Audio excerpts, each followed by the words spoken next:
Today I fucked up by leaving the comments on when submitting my master's thesis. So I recently turned in my program's equivalent of a master's thesis, which the faculty of the department reads and decides whether to pass you and let you graduate, or not. I still haven't heard a final decision from the profs, but I was chatting with my friend the other night and my thesis came up, which I had sent to him. Our conversation went like this: him, I liked the little comments. 2. Me, wait, what comments? Him, the ones on the side from your dad. I was silent for a second as I stared into the wall in mute horror. Me, that was the document I turned into my professors. Silence. Him, ah. Oh no. I had turned off all of the comments before submitting, but apparently, you have to delete them all or the settings reset when you reopen the document. I guess I just never thought about it because I always kept the comments open when I was editing. So what my professors received was the document I had put my blood,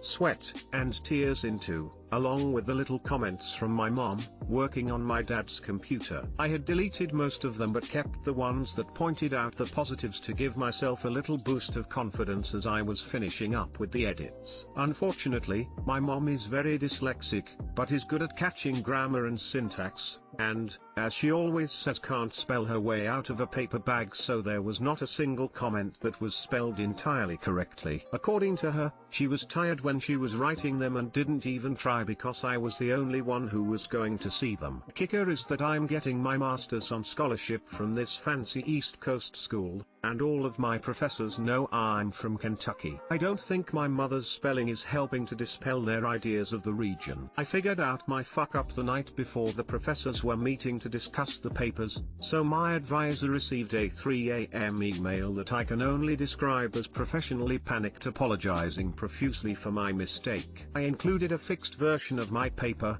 saying that as my advisor, I want to ensure that you have the final, polished version that I intended, with the subtext of "please don't fail my ass." She emailed me back the next morning and was very chill about it, saying that she didn't think the faculty would care that much and that she enjoyed the encouraging comments. When I called my parents and told them, my mom and I laughed so hard she was wheezing and I had tears rolling down my face. I'm happy I can laugh about it and am crossing my fingers that the professors liked the paper, or pity my mortification, enough to pass me. Too long didn't read. I, a scholarship kid from Kentucky, left the comments on the doc for my master's thesis with comments from my dyslexic mom, to be read by a bunch of East Coast PhDs who decide if I graduate or not. That's fucking funny. Also, please post an update when you get your results. Good luck on your results. This is why you export your document as PDF. That would definitely be the most logical thing. Pre-pandemic I always submitted PDFs for professors who didn't require a printed copy of my work, but most profs require everyone to turn in a physical copy of any paper they read, including thesis, and, since my university is completely remote this semester, they are requesting Word docs so they can leave comments in specific places like they would on a paper copy. Edit: I was extremely sleep deprived at the time, so I didn't think about them turning on comments to leave their own. I guess it would have happened regardless.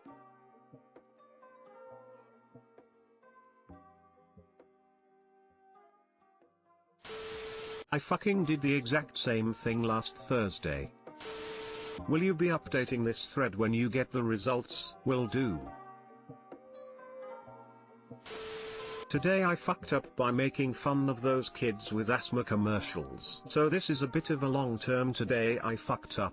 Growing up, my friends and I used to make fun of those commercials about kids with asthma. We specifically made fun of the little girl who said, "When I have an asthma attack, I feel like a fish with no water," and to be fair, we weren't making fun of the fact they had asthma, just the way she said that particular sentence was funny to us. Fast forward many years and I am a 27-year-old adult. I finish my steak dinner and start finding it difficult to take deep breaths. Shrug it off as allergies and try to tough it out. Hot shower doesn't help. Walk outside for fresh air doesn't help. Allergy meds don't help. One sleepless night later and I decide to go to urgent care. They listen to my breathing and immediately tell me I need to go to the ER because it sounds real rough. I felt fine except for the irregular breathing, but I went to the ER. They took an EKG and urine sample and chest x-ray. Finally they came to the conclusion I must have asthma. They gave me an inhaler and instantly I was breathing just fine. Karma is a bitch. TL, doctor, I made fun of commercials about people with asthma and then got asthma.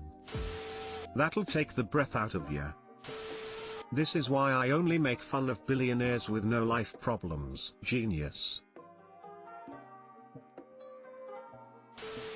Welcome to the club. I recommend you figure out your triggers. If you aren't aware of them, your asthma is more likely to surprise you and you might be without your inhaler. Go see a dedicated asthma doctor. They can help you figure out exactly what variant of asthma you have. And yeah, that little girl was exactly accurate on what asthma feels like. This is a good time for introspection on what other diseases or disabilities you may have insensitive feelings for. Got the reaction after eating steak dinner? Would Betty cooked it without proper ventilation and inhaled all the smoke? Reactive airway disease is a BTCH. That's nothing. 7 years ago while at work on lunch, the commercial came on about smoking causes cancer. The woman on the commercial was telling her story and for some unknown reason I yelled, "Shut up, bitch." Some people laughed, some said I was wrong. Fast forward some years and last week at work, I shit myself. It ended slightly differently than I expected, lol. I'm 25 years old and have had asthma my entire life and it's something I wouldn't wish on my worst enemy. Asthma attacks are absolutely awful to experience and I have nearly died on 2 separate occasions because of it. Imagine running a mile while breathing through nothing but a straw. That's what an attack feels like but with more pain. Not just any old straw, but one of those tiny little straws for stirring coffee. LPT. Make sure you know every racial slur. I'm sorry if this breaks the racist rule, you can take it down if so. So I've got a new job and it's my 3rd week. I work from home and we have a Microsoft Teams group chat with my sales team in it. In this chat we goof around and send gifs and memes to each other all day. This chat has managers and higher ups in it that monitor but don't say anything. Well, today somebody was hit on by a customer and sent a gif of a man in a spooky Halloween costume scaring kids, and said that was her. To that, I said I'm the big SPK and those are the customers when I contact them about their inquiry. Apparently a huge no-no. I had no idea. I've never heard this as a racial slur and didn't mean it as so. Nobody in the group was mad. I even apologized after being contacted by management. Only management was upset. Total oof on my part and a horrible impression to my teammates going forward. Too long didn't read. Said a racial comment in my work group chat without knowing what I was saying was racist. 1. Honest mistake. 2. Spook is such a dated term, it's a good thing you didn't know it. Just means you don't associate with the kind of lowlifes that need 100 different inappropriate words to describe every shade of person. Kudos. Context is everything. Using the word spook while discussing Halloween-related subjects or to describe a spy is perfectly acceptable. Using it to describe or demean a black person is not acceptable. This is an old Southern term used to deride black folks. Unless your boss thought you meant it that way, he should have kept his mouth shut. He was demonstrating his overly sensitive mindset. Honestly, this is a first for me as well. I only ever use spook in terms of like Halloween and all. I thought it just meant ghost or something and so does everyone else around my way here, lol till. Also used for spies, especially CIA operators. It's such an outdated term it should probably be taken off the list at this point. There might be some isolated communities that are still using it, but I've never heard it referenced in my life, in person or through media, spare in one movie, Clerks 2, and even then only while listing racial slurs. Webster's constantly updates the dictionary because the meanings of words change over time. I feel like we are probably at the point that this word really only has the Halloween attachment.